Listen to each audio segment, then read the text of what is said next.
화면 좀 띄워보세요. 자, 오늘 제목부터 보십시다. 제목. 시작. 4대 만에 돌아온다는 예언의 성취. 16절 말씀이 그렇게 성경 말씀합니다. 내 자손은, 그러니까 네 자손, 그래서 너는 누구예요? 아브라함한테 말씀하는 겁니다. 내 자손은 4대 만에 이 땅으로 돌아오리니 이는 아모리 족속의 죄악이 아직 가득 차지 아니함이니라 하시더니 그랬어요. 4대 만에 돌아온다. 그러니까 어디로 돌아온다는 얘기예요? 지금 아브라함을 하나님께서는 저 갈대아 우르에서 우상장수의 아들로 태어나서 정말 우상을 만드는 그런 삶을 살았던 아브라함을 하나님께서는 어때요? 본토 친척 아비집을 떠나 내가 내게 지시할 땅으로 가라라고 하셔서 아브라함을 불러내시죠. 근데 아브라함만 나온 것이 아니라 눈치가 빨랐던 우리 아버지 데라가 함께 나옵니다. 그래서 하나님은 아브라함을 원했는데 아브라함이 나온 게 아니고 데라가 같이 나오게 되죠. 그래서 하란 땅에서 하나님은 다시금 하나님이 원하시는 존재가 아브라함인 것을 재차 확인시켜 주는 내용이 창세기 12장에 나오죠. 그래서 어때요? 아버지 데라를 하란 땅에 머물러 두고 결국 아브라함과 아내 사레와 그리고 조카 롯이 함께 오게 됩니다. 그러다가 이제 13장에 들어가서 어때요? 하나님께서는 롯에게도 복을 주셨는데 짐승들이 너무 늘어나니까 이제 어때요? 분리가 되어야 됩니다. 왜? 하나님은 분리시키느냐? 아브라함을 사용하시기 위해서 분리를 시킵니다. 그래서 아브라함이 조카 롯을 불러놓고 얘기하죠. 야, 너나 나나 일가 친척인데 이렇게 니네 종들과 내 종들이 서로 다투면 되겠냐? 자, 저 선택을 네가 먼저 해라. 네가 우하면 나는 좌하고 내가 우하면 네가 좌하면 내가 우할게. 그리고 이렇게 쳐다보니까 이 롯의 눈에 소돔과 고모라 땅을 하나님이 멸하시기 전이었는 거로 그곳이 에덴 동산과 같았다라고 성경은 말씀합니다. 그래서 롯은 소돔과 고모라 지역을 선택해서 떠나게 되고 이제 광야 가나안 땅에 남았던 아브라함에게 하나님 나타나셔서 뭐라고 약속합니까? 야 아브라함아, 동서남북 잘 쳐다봐라. 이 땅을 너와 네 자손에게 주겠다 라고 약속을 맺으시죠. 그런데 그때 나이가 75세, 아브라함의 나이가 75세에 부름받았기 때문에 노인이라고 할 수가 있죠. 물론 오늘날에도 우리가 75세 되어도 아주 정정한 그런 분들도 많이 계시긴 한데 결국 그렇게 해서 하나님께서는 15장에 넘으면서 오늘 본문에 횃불 언약이라는 말씀으로 우리 1절부터 11절까지 우리가 묵상해 봤는데요. 그리고는 주님이 이어서 말씀하시는 내용이 400년 동안 섬김 괴롭힘 당하고 그리고 4대 만에 돌아오겠다. 이 말씀은 다시 한번 몇 주 전에 제가 수요예배 때 드렸던 말씀인데 다시 한번 16절을 중심으로 해서 4대 만에 돌아간다라는 그런 예언의 성취가 오늘날 이 시간 이 시대를 살아가는 우리에게 어떤 의미로 우리가 이해를 할 수 있을 것인가를 우리가 돌아볼 수 있기를 바라고요. 자, 우리 서론을 같이 읽어보겠습니다. 시작. 하나님께서는 아브라함에게 가나안 땅을 약속하셨지만 즉시 주시지 않고 4대 약 400년이라는 긴 기다림의 시간을 말씀하셨습니다. 이는 단순한 시간의 흐름이 아니라 하나님의 공의와 자비가 만나는 구속사적 경륜의 시간입니다. 오늘 우리는 이 예언이 어떻게 그리스도 안에서 성취되었으며 우리 삶에 어떤 의미를 주는지 살펴보고자 합니다. 좀 기다려라 그랬지? 우리 자녀들이 뭔가 아빠한테 막 요구하고 엄마한테 요구하면 그런 얘기잖아. 좀 기다려라 그랬잖아. 막 이런 경우가 있지 않습니까? 하나님도 역시 마찬가지. 하나님도 당신의 뜻을 이루어 가심에 있어서 4대 또는 400년이라는 그런 숫자들을 주님이 말씀하셨는데 우리는 16절에 그렇게 말씀하고 있습니다. 4대 만에 이 땅으로 돌아오리니 이는 아모리 족속의 죄악이 아직 가득 차지 아니하였다라고 말씀하고 있습니다. 그러니까 이 400년이라는 의미와 어쨌든 4대라는 그런 기간은 짧은 시간은 분명히 아니죠. 그런데 그 기간의 의미를 우리가 여러 가지로 이해할 수가 있는데 그걸 우리가 생각해 보면서 하나님께서 말씀하시는 자 그러면 왜 하나님께서는 4대만이라고 말씀하셨을까? 그것은 죄악의 관영함을 기다리신 하나님의 공의로움이다 라는 관점으로 우리가 생각해 볼 수가 있는데요. 자, 하나님은 아모리 족속의 죄악이 가득 차기까지 이스라엘의 입성을 늦추셨다라고 볼 수 있는데요. 이는 심판조차도 하나님의 철저한 주권과 공의 아래에 있음을 보여준다라고 말씀하고 있는데요. 여러분, 하나님의 공의, 하나님은 공의로우시다라고 말씀드렸을 때 늘 말씀드리지, 하나님의 커다란 두 가지 속성은, 하나님은 사랑의 하나님, 하나님은 공의의 하나님, 이 두 가지 속성을 말씀드리죠. 그래서 하나님은 사랑의 하나님이신가 동시에 하나님은 공의의 하나님이시다. 이 하나님의 사랑과 공의가 만나는 장소가 십자가다라고 말씀드렸죠. 그러니까 하나님의 공의라는 것은 생명 주실 자에게는 생명으로, 사망 주실 자는 사망으로 역사하시는 것이 하나님의 공의로움입니다. 근데 모든 인간이 죄를 범하였기 때문에 결국 하나님의 영광이 이르지 못한다라고 말씀하고 있죠. 그래서 죄의 삭은 사망이다라고 그랬죠. 그러니까 모든 인류가 그 죄 때문에 영원한 지옥에 가야 되는 게 하나님의 공의라는 얘기입니다. 그러나 또한 하나님은 사랑이시기 때문에 모든 인류가 지옥에서 영원히 멸망하는 것을 하나님은 또 기뻐하지 않으시기 때문에 당신의 공의도 만족시키시고 당신의 사랑도 만족시키기 위한 방법을 고안해낸 것이 뭐예요? 아버지께서 친히 아들을 이 땅에 사람의 모습으로 보내신 사건, 즉 예수 그리스도는 하나님이 인간의 모습을 입고 이 땅에 오신 분이라는 개념으로 우리가 예수님을 이해를 하죠. 그 예수님은 어떻습니까? 우리 모든 인류가 내가 내 죄 때문에 내가 죽어야 되는데, 내가 영원히 지옥 가야 되는데 주님이 대신 우리 모든 죄를 다 짊어지셨어요. 그래서 주님의 공의를 이루신 것이죠. 그리고 주님 우리를 사랑하셔서 어때요? 우리를 영원한 지옥에서 영원한 천국으로 이렇게 인도해 가시는 그런 하나님의 사랑과 공의가 맞닥뜨리는 장소가 십자가다. 그래서 십자가는 하나님 완전한 죄에 대한 공의를 성취시키는 장소인 뿐만 아니라 하나님의 사랑이 완성되어지는, 그럼에도 불구하고 죄인을 구원하시게 한 하나님의 사랑의 절정이 십자가다라고 우리가 볼 수가 있는 것이죠. 즉 하나님은 심판을 즐기시는 분이 아니라 회개할 기회를 주시는 분이시다라고 그랬죠. 그러나 죄가 임계점에 도달했을 때는 반드시 심판하신다.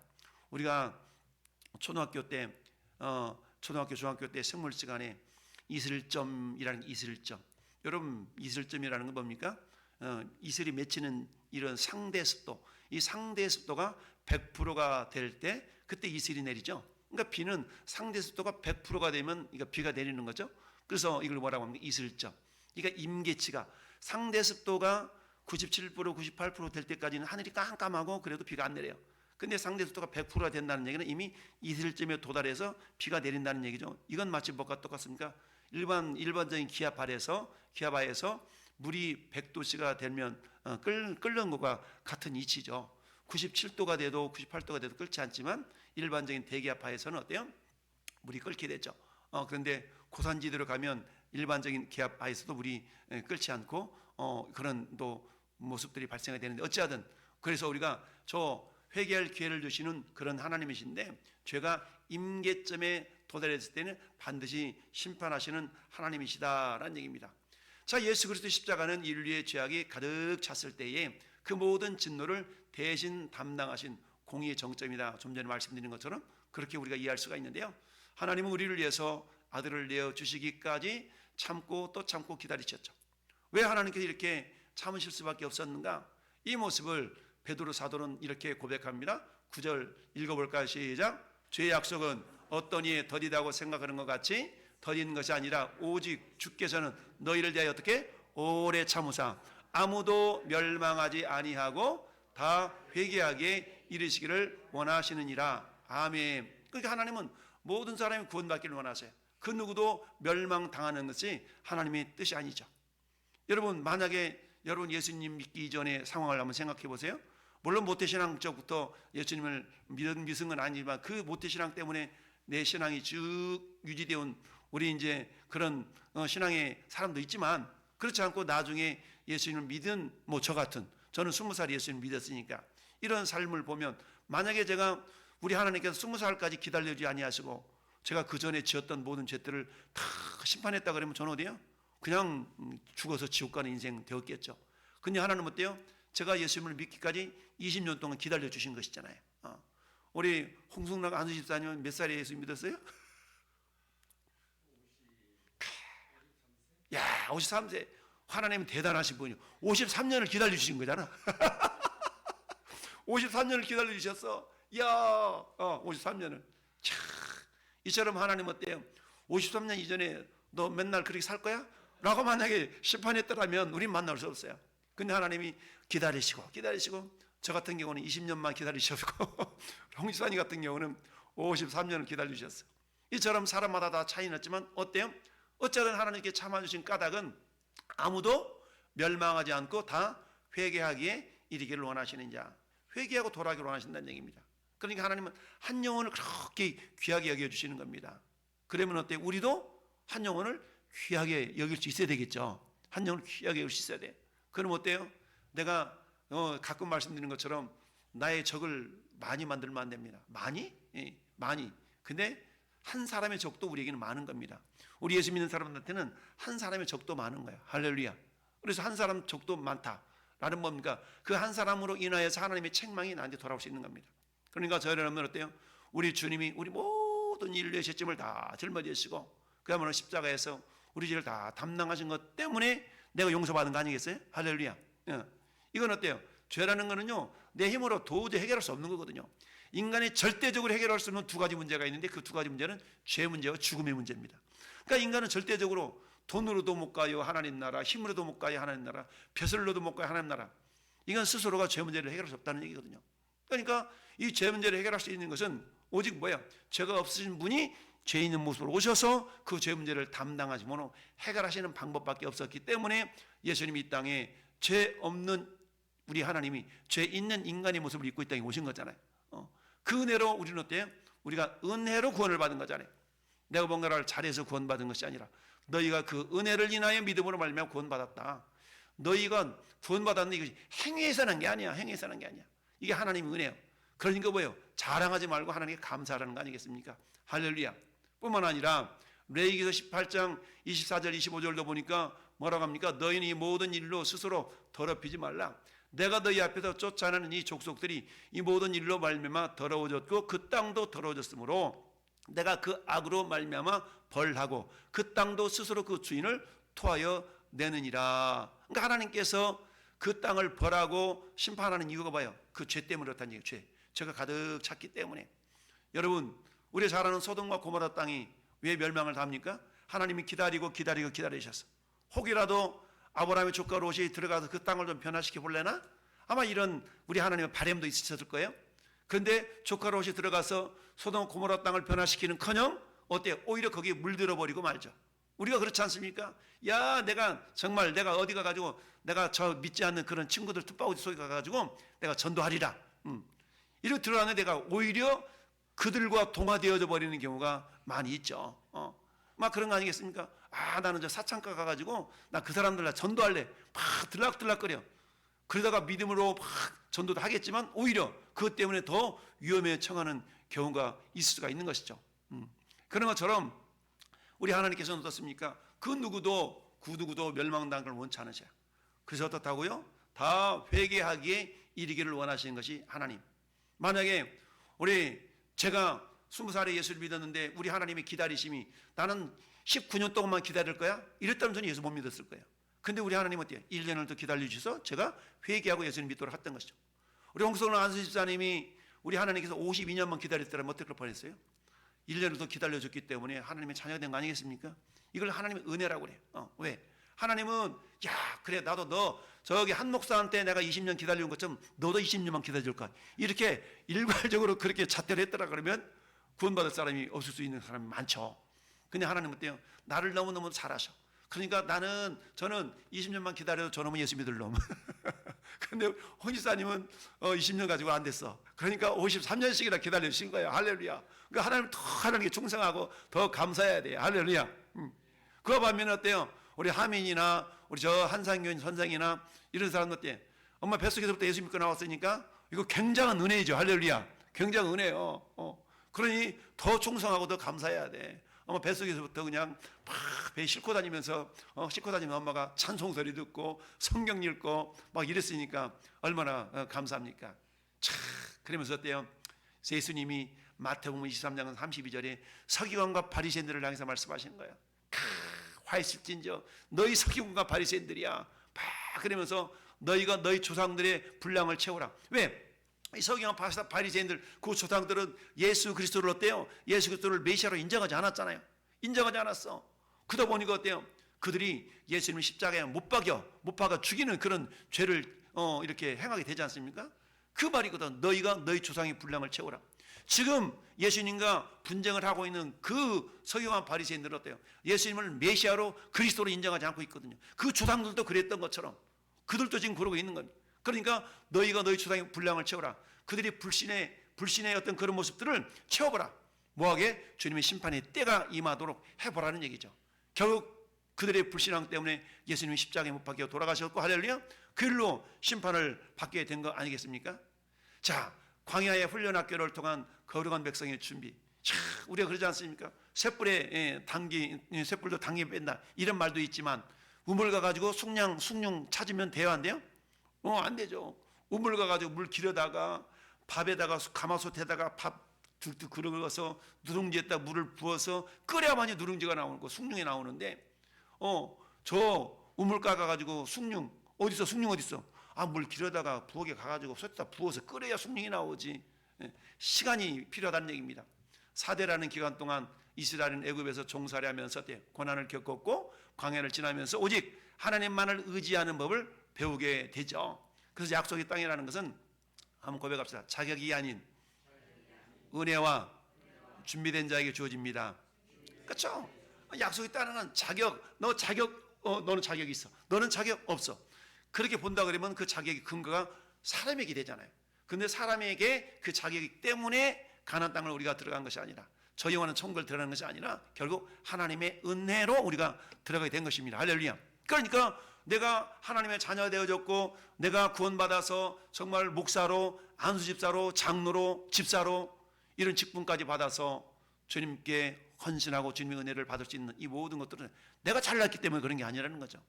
그럼에도 불구하고 그런 은혜를 주신 것은 내가 더욱더 하나님께 정말 충성하고 이웃을 더욱더 사랑하고 용서하고 이런 삶을 살라고 그렇게 해주셨다는 거예요. 할렐루야. 네. 그래서 성도는 보통 이 세상을 애굽이라고 비유적으로 얘기하지 않습니까? 이 애가 세상에서 불러냄을 받아, 세상에서 부름을 받았다는 것을 따라서 에클레시아, 세상으로부터 부림 받았다는 것을 에클레시아라고 하거든요. 이걸 교회라고 얘기해요. 교회. 그래서 불러냄을 받아 하나님 나라를 상속받기 위해서 성화의 과정을 거쳐가야 되는 것이죠. 여러분, 5살짜리 우리 막 돌잡이 한다고 막 하면서 청진기도 놓고 막 방망이도 놓고 막 돈도 놓고 막 그러잖아. 실도 놓고 막 돌잡이한테 야 이거 잡아. 아버지는 얘가 지금 법관이 됐으면 좋겠어. 그럼 자꾸 애가 방망이 쪽으로 가라고 이렇게 하면서 이거 잡으라고. 우리 아들 돈 좀 많이 벌었으면 좋겠어. 돈 집으라고 막 이러면서 물론 그렇게 한다고 해서 되는 건 아니지만, 이처럼 우리 하나님께서 전에 여러분들 어때요? 정말 그런 자격이 돼야 되는데, 야 의사 청직이 들었어. 야 이제 이놈이 의사 될 놈이네. 그러자마자 청직이 접었다고 해서 이제 메스 칼 사주고 막 가위 사주고 이런 보면 아무도 없죠. 장난감부터 사서 이거 만지작만지작해서 이게 뭐고 익히고 그 다음에 의대를 들어가서 그때 돼야만이 실제적인 칼이 주어지게 되는 거 아니겠습니까? 마찬가지 하나님께서는 저와 여러분들을 빚어가시잖아요. 빚어가. 왜? 그곳에 살기 합당한 믿음의 존재로 우리를 빚어가시고, 이걸 성화라고 표현하지 않습니까? 성화. 우리가 주님 앞에 서는 그날 모든 과정을 성화의 과정이다 라고 말합니다. 예수 믿자마자 우리가 주님 불러가시면 성화가 덜 된 상태로 천국 갈 수가 있죠.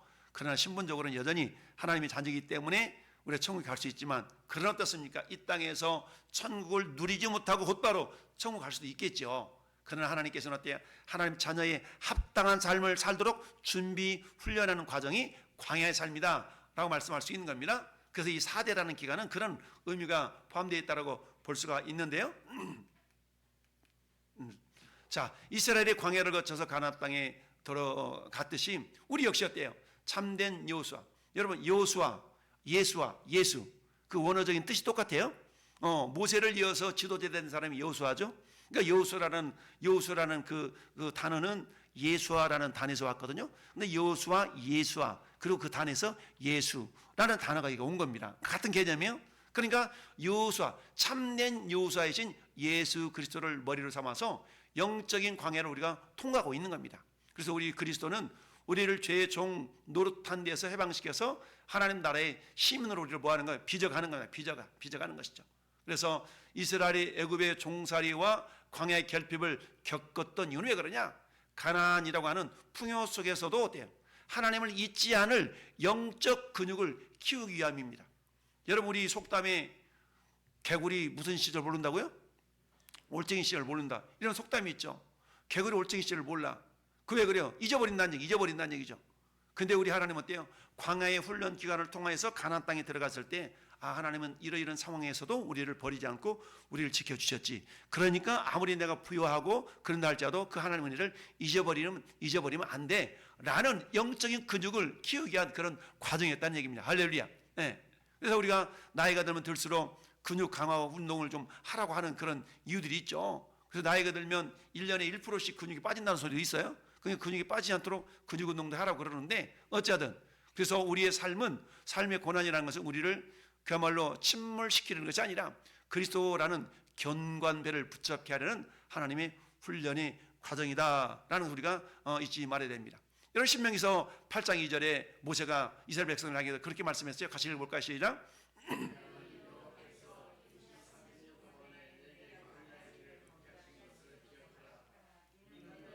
낮추시며 너를 테스트하시고 네 마음이 어떠한지 그 명령을 지키는지 지키지 않는지 뭐하려고? 알려 하심이라.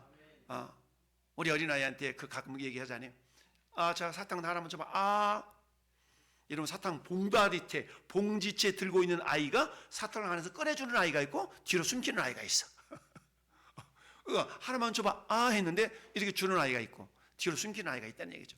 그거 얻어먹고 싶어서 그런 것이 아니라 할머니가 할아버지가 이놈의 자식 지금 무슨 생각하고 있나, 아무나 보자, 이런 마음으로 하는 경우가 있지 않습니까? 그런 것처럼 하나님께서도 광야 40년 동안 이스라엘 백성들로 고난을 겪게 하신 까닭은 뭐냐? 결국 뭐예요? 하나님의 말씀을 순종하고 믿고 따라오려나 않는가를 보시기를 원하셨다는 얘기죠. 그럼 하나님 몰라서 그랬나? 아니요. 하나님 아시지만 그것을 원하신 거죠. 자, 그래서 로마서 5장에도 마찬가지 우리가 환난 중에도 즐거워하니, 환난 자체는 나빠요. 환난 자체는 괴로운 거예요. 근데 환난 그 자체가 궁극적으로 환난에만 머물러 있다면 그건 굉장히 고통스러운 것이죠. 그 하나님 어때요? 환난을 통해서 마지막 어디까지 연결되는 겁니까? 소망에까지 연결되는 겁니다. 그래서 어때요? 환난 중에도 즐거워하니, 이는 환난은 환난이 되어 이루어지면서 인내를 배울 수 있는 겁니다. 그 인내를 배워가는 과정 속에서 뭐예요? 성숙감, 숙성됨이 이렇게 나타날 수가 있는 것이죠. 연단이죠. 연단은 소망을 이루는 줄 알미로다. 결국 환난 자체만을 바라본다 그러면 우리는 그 자체가 좋을 수 없죠. 그러나 환난을 통해서 뭐예요? 인내를 만들어내고, 인내는 연단을 만들어내고, 연단은 소망을 이루어가는 그런 어떤 하나의 과정으로 우리가 받아들일 때에 우리는 환난 중에도 즐거워할 수 있는 겁니다. 왜요? 하나님은 선하신 하나님이시다. 늘 말씀드리시 하나님의 선하심을 우리는 어때요? 전적으로 우리가 믿고 나아갈 수 있어야 됩니다. 할렐루야. 하나님은 어때요? 그런 과정에서 끝내 약속을 지키시는 하나님의 어떤 신실하심이 있다라는 얘기죠. 하나님은 횃불 언약을 통해서 홀로 그 언약을 지키실 것을 맹세하셨죠. 언약은 어때요? 상대방이 서로 이렇게 언약을 맺어가는데 아브라함은 이 언약의 당사자가 아니라 당사자이지만 하나님께서 주도적으로 언약을 이루어 가실 것을 보여주시기 위해서 쪼갠 고기 사이로 아브라함은 지나지 아니하고 누구만 지났어요? 하나님만 횃불의 형상으로 지나가셨죠. 그래서 400년이라는 긴 시간이 흘렀음에도 불구하고 하나님은 어때요? 단 하루도 지체하지 않고 이스라엘을 출애굽시키심으로 당신의 신실하심을 보여주셨다라는 얘기입니다. 인간은 어때요? 약속을 어기죠. 아침에 했던 약속도 어겨. 그치만 어때요? 우리 하나님 어때요? 400년 아니 수천 년 동안 그 약속을 여전히 계속적으로 잊지 않고 이루어 가신다라는 것을 우리가 이해할 수 있어야 됩니다. 자, 아브라함에게 하신 4대 만에 돌아온다라는 약속의 최종 성취는 결국 예수 그리스도의 재림과 새 하늘과 새 땅의 완성으로 볼 수가 있는데요. 그리스도는 우리를 영원한 본향, 즉 가나안의 실체로 인도하시는 확실한 보증이 되시는 것이죠. 그 400년 전에 아브라함과 하신 약속을 단 하루의 오차도 없이 지키신 하나님은 온 우주의 창조주로서 자기 아들의 피로 세우신 언약을 어기실 리가 없는 것이죠. 자, 우리가 그렇잖아요. 약속 증서, 약속 증서 써봐. 우리는 그 증서 때문에라도 약속을 지켜야만 하는 그런 경우들이 있죠. 내가 언제 약속했는데 나 약속 안 했어. 이게 발뺌해버리면 어떤 증거가 없다 보면 그 약속인지 아닌지를 모르잖아요. 근데 약속을 이룰 때 거기다 뭐 증서를 써가지고 거봐 여기 증서 있잖아. 이렇게 하기로 했잖아. 그걸 내세우면 어때요? 그것 때문에라도 약속을 지킬 수밖에 없죠. 하나님이 우리 인간과 세우신 약속은 누구예요? 예수 그리스도. 주님의 십자가로 세우신 새 언약이라고 표현한 것처럼 예수님은 그를 믿는 모든 자들은 어떤 죄를 지었다 할지라도 모든 죄가 사함받고 하나님의 자녀가 되는 권세를 주시겠다는 것. 이게 언약이죠. 언약. 그리스도 안에서 새로운 새 언약이 되는 것입니다. 그래서 하나님께서 어때요? 내가 세상 끝날까지 너와 함께 하겠다라는 약속도 반드시 지킨다라는 얘기죠. 그러니까 하나님께서 그 아브라함과 맺었던 약속을 지켜 이루어 주셨던 것처럼 오늘 이 시대를 살아가고 있는 저와 여러분들에게도 주님이 하셨던 약속은 마태복음 28장 20절 말씀처럼 땅까지 내가 너와 함께 항상 하겠다. 히브리서 13장 5절 6절 말씀처럼 내가 너를 떠나지 않고 버리지 않겠다. 이 약속을 어때요? 신실하게 지켜나가실 분이라는 얘기입니다. 그러니까 때로는 어때요? 우리가 신앙생활할 때 하나님 어디 계시지? 하나님 뭐 하시지? 라는 생각이 든다 할지라도 하나님의 약속의 말씀을 내가 신뢰하고 나갈 때 그 약속이 나를 통해 성취되어지는 것을 우리가 경험할 수가 있게 된다는 얘기죠. 메소포타미아 발람, 무당이었던 발람을 통해서도 하나님이 역사하시잖아요. 그거 뭐라고 말씀하고 있어요? 하나님은 사람이 아니시니 거짓말을 하지 않고 인생이 아니시니 후회가 없고 그리고 그 말씀하신 바를 어찌 행하지 않겠냐 하신 말씀을 반드시 행하신다라는 그런 고백이 민수기 23장 19절에 있죠. 여러분 뿐만 아니라 히브리서 6장 17절을 하나님께서는 아브라함과 맺으셨던 그 언약을 나타내면서 히브리 기자가 그렇게 고백했죠. 하나님의 약속을 기업으로 받는 자들에게 그 뜻이 변하지 아니함을 충분히 나타내시려고 때 그 일에 맹세로 보증했다. 여러분 뭔가 보증한다는 얘기는 뭡니까? 우리 아빠가 그렇게 말씀했단 말이야. 우리 엄마가 그렇게 얘기했단 말이야. 초등학생짜리가 친구들에게 약속을 할 때 우리 엄마가 그렇게 말씀했어. 그 초등학생에게서 가장 높으신 분은 아버지 엄마야. 그러니까 우리 아빠가 그렇게 얘기했어 라고 친구들한테 이야기할 때 이 친구들은 어때? 네가 아빠가 그랬어? 그럼 그렇게 되겠구만 라고 인정할 수 있는 것처럼 하나님보다 높으신 분이 없잖아요. 그러니까 하나님은 당신의 이름을 걸고 맹세를 하셨죠. 아브라함에게. 그러니까 반드시 그 약속은 이루어진다라는 그런 의미가 담겨져 있는 것입니다. 자, 그 하나님 어떤 하나님이신가? 이거 한번 읽어보시죠. 빌립보서 1장 6절 시작.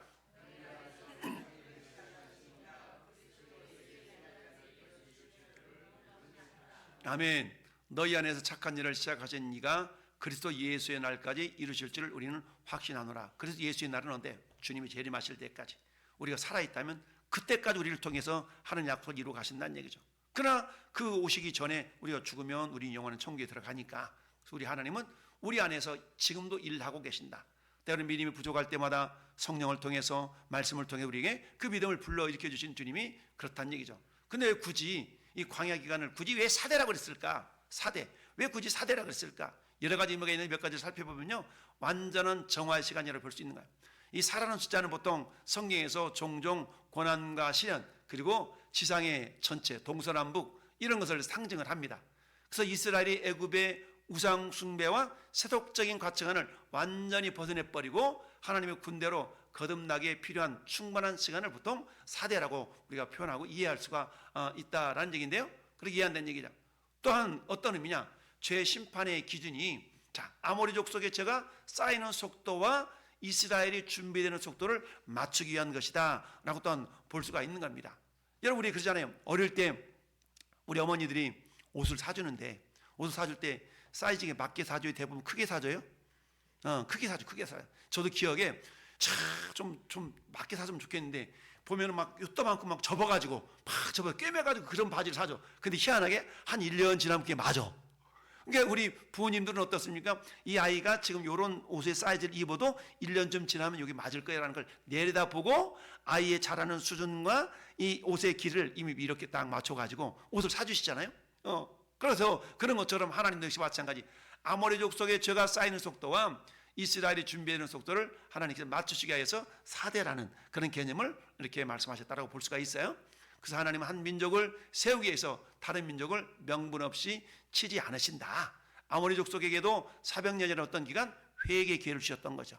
근데 어때요? 그 회개의 기간을 주셨음에도 불구하고 회개하지 않았기 때문에 결국 죄에서 그것은 사망이라 하나님이 심판하셨다. 그건 아까 말씀드렸던 임계점, 임계치라고 표현드렸죠. 그래서 심판이 결했다. 즉 인간의 한계를 넘는 하나님의 주권적인 역사하심인데요. 자, 한 세대가 보통 100년이라는 것은 인간의 수명이 줄어들기 전에 관점이기도 해요. 왜냐하면 그 노아 홍수 이전에는 굉장히 많이 살았지 않습니까? 그래서 한 세대를 100년으로 보이는데, 근데 그것은 인간의 짧은 시야로는 도저히 가늠할 수 없는 하나님의 긴 호흡을 상징하기도 합니다. 즉 구원이라는 것은 인간의 서두름이 아니라 하나님의 치밀한 계획표대로 진행되고 있다라는 것을 보여주기 위해서 4대라는 것도 우리에게 보여준다는 얘기죠. 뿐만 아니라 죄의 대물림과 끊어냄의 한계치라고 우리 이해할 수가 있는데요, 보통 3, 4대를 우리 출애굽기 20장 5절 6절에서는 이렇게 말씀하고 있어요.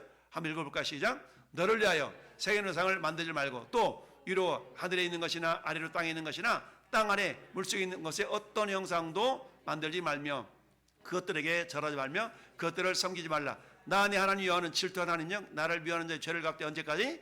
아버지로부터 아들까지 3, 4대까지 이렇게 하거니와. 여러분 3, 4대라는 것은 긍정적인 의미를 표현한다면 완전히 변화시킬 수 있는 그런 세대라고 볼 수 있는 거예요. 부정적인 의미로 본다면 전혀 잊어버릴 세대. 4대 정도가 3, 4대가 지나가 버리면 충분한 영향력을 받을 수 있는 그런 기간이기도 하지만, 이 3세대라는 것은 아주 전혀 기억하지 못하는 그런 세대. 사사기 시대가 그런 거잖아요. 사사시대는 뭡니까? 하나님이 이전에 역사하셨던 역사를 다 잊어버린 세대가 사사시대잖아요. 근데 그 시대가 3, 4대 정도가 되면은 충분히 그렇게 일어날 가능성이 있다는 얘기입니다. 그래서 어때요? 우리가 자녀들에게 믿음을, 우리가 많은 것들을, 유산을 물려줘야 되지만 가장 중요한 유산은 신앙의 유산을 물려줘야 된다는 얘기입니다. 할렐루야. 그래서 마지막으로 그리스도의 구속의 때가 참에라는 말씀으로 이해할 수가 있는데요, 자, 예수님은 어떻습니까? 그리스도께서도 인류가 죄의 종노릇하던 기나긴 세월 끝에 때가 참에 인간의 모습으로 오셨지 않습니까? 기다리셔서 뭐 하시려고? 심판주로 이 땅에 오셨고 구원주로 오셨어요. 그래서 이제 마지막에 오실 때는, 주님이 오실 때는 어떻습니까? 구원주로 오셨고 그 예수를 믿는 자는 구원을 받지만 믿지 않는 자는 심판을 받게 돼. 이중적인 의미가 있는 거 아니겠습니까? 그래서 십자가의 도가 어때요? 구원을 받는 우리에게는 하나님의 능력이지만 구원을 받지 못한 자들은 미련한 것이라고 해요. 미련한 것. 멸망하는 자들은 십자가 도가 미련한 거예요. 왜 시끄럽게 맨날 평택역에 나가고 시끄럽게, 시끄럽겠네 이러면 지나가는 사람 많아요? 왜 그 사람들한테는 어때요? 저 양반 저렇게 하는 것이 미련한 짓. 그러나 어쨌든 저와 여러분 그 누군가가 전하는 방식을 통하여서 우리는 예수 믿고 하나님 자녀가 됐잖아요. 그 사람에게 그게 하나님 은혜인 겁니다. 하나님의 지혜고. 그래서 이 4대라는 그런 세월이라는 것은 어떻습니까? 하나님의 때에 정말 그리스도와 구속의 때가 이렇게 완성되지는 그런 것이라고 볼 수가 있는데요, 우리가 죄의 권세 아래에 있다가 정해진 때에 그리스도로 말미암아서 영적 가난에 옮겨질 것을 미리 보여주는 모형적인 사건이다. 그러니까 우리가 어때요? 좀 하나님의 자녀로서 정말 성화되어져서 어때요? 이 가나안 땅에 들어가야 되는데 우리가 어때요? 빚어지지 않으면 하나님의 은혜를 온전하게 누리지 못하잖아요. 그래서 이 땅에서도 천국을 경험하고 천국을 경험한 가운데 영원한 천국에서 주님과 함께 영원히 왕노릇 할 수 있는 그런 믿음의 모습도 우리가 빚어져 가야 되는데, 내가 빚어지기를 거부해봐요. 그러면 어때요? 광야의 시간이 길어지는 거예요. 광야의 시간이 길어져. 그래서 이 땅에서도 천국을 경험하고 이런 천국이라면 영원한 천국이 얼마나 좋을까라는 것을 알아야 되는데, 이 땅에서 천국 인생을 경험해 보지 못하면 영원한 천국을 사모할 수가 없는 겁니다. 그래서 지긋지긋해. 지옥 같아. 예수 믿지 않는 사람도 그런 고백을 하잖아요. 지옥 같아. 그런 것처럼 전에 여러분들 같아요. 예수 믿는 거 그렇게 좋아? 좋지. 얼마나 좋아. 정말 좋아. 너무 감사해.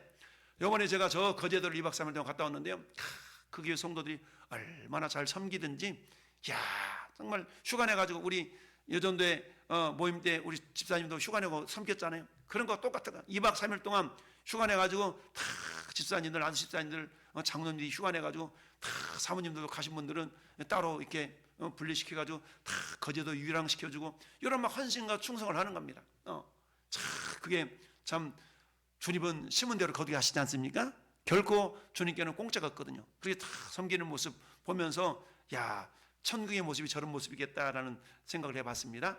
그래서 이처럼 후손이 4대 만에 애굽에서 나온 것은 우리가 죄의 권세 아래에 있다가 정해진 때에 그리스도로 말미암아 영적인 가나안 땅으로 옮겨질 것을 미리 보여주는 모형적인 사건이다라는 얘기입니다. 그러니까 이 4대라는 것은 저한테는 20년 걸렸고 우리 홍 집사님한테는 53년이 걸렸고 사람마다 다 다른 거예요. 그러니까 이걸 수치적으로 계산할 수는 없지만 어쨌든 하나님께서 우리를 건져내시는 그런 기간이, 이 훈련의 기간이 저런 기간이 된다라고 우리가 보여줄 수 있는 것이다라는 얘기입니다.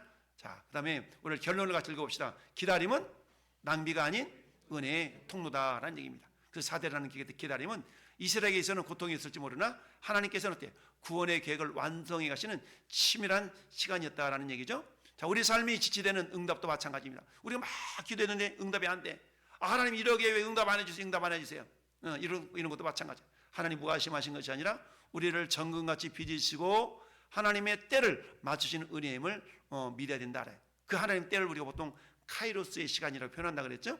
그래서 크로노스의 시간 흐름 가운데 하나님의 카이로스 시간을 통해서 우리에게 우리의 믿음이 정금처럼 빚어지는 그런 기간이 반드시 있다. 자, 우리는 이미 그리스도 안에서 승리했고 약속된 본향으로 지금 들어가고 있는 나그네들이다라는 사실을 기억하면서 이처럼 자, 우리 한번 합심하게 기도할 때 우리 기도 제목 한번 믿고 한번 잠깐 기도하겠습니다. 기도 제목